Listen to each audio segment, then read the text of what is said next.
I live in a middle-low-class neighborhood in the Caribbean. It's a quiet place where nothing happens. The type of place people go and retire to and sip pia plus or minus a coladas all day. However, a few houses next to mine lived a family that was not like the rest. They had the biggest house on the street and lived luxuriously. Their kids would play with me, especially the smallest girl we all nicknamed Tiny.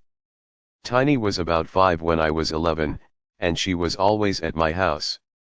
I knew my mom and the neighbors were concerned about a 5-year-old being all day outside and not arriving at her house until midnight on school days, but it was a quiet place where nothing happened, so no one got worried. When Tiny turned 6, her parents threw a giant birthday party for her and all of the neighborhood kids were invited. I wanted to go.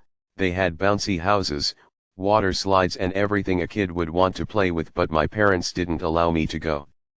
I never knew why. I supposed it was because my mom didn't know her mom. I remember feeling very sad because everyone was there and I was playing alone at my house. After the birthday, things went back to normal, and one day we were all playing and talking about what our parents did for work.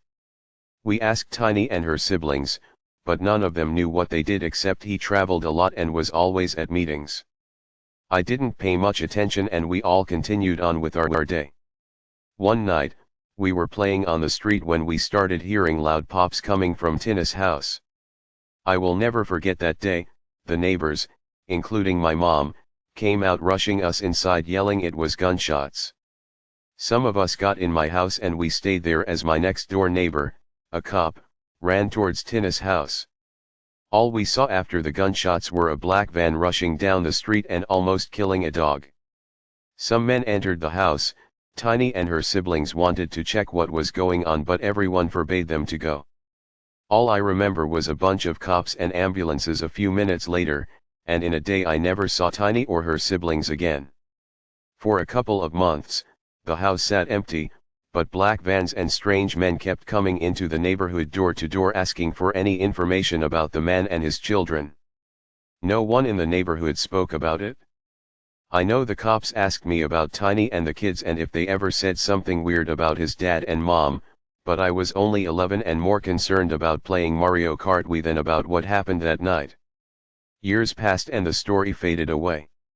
Now that I am grown up, I asked my neighborhood, the cop, what went down that night. As there were rumors the guy died. He said that night the man got a gun emptied in his skull and his wife was gravely wounded. She survived, because he was a drug lord that was going to make a deal with the police to turn his rival gangs and some other people to the cops. The men in the van that were going door to door wanted to know where his kids and wife were to also shut them up. As to the kids, his oldest son was found dead a few hours away in a neighboring town, his car set ablaze. His other children are now living in other countries under witness protection programs. I just hope, wherever Tiny is, she's doing okay, and her family got the help they needed. Edit. I found the only link of the news and asked my neighbor about it to give me more details about it. The wife was shot in the leg, and it made her cause massive blood loss, but was overall fine. This was the first major news on my town beside the Akamwi massacre in the 70s when a prominent woman was hatched to death alongside her adult daughter by the daughter trademark's husband. The news are in Spanish.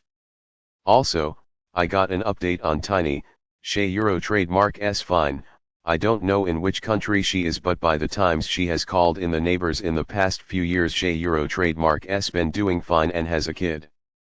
Asesinana hombre en Camui, https://www.wapa.tv/noticias/locales/mata-en-hombre-en-camui_20090601074013.html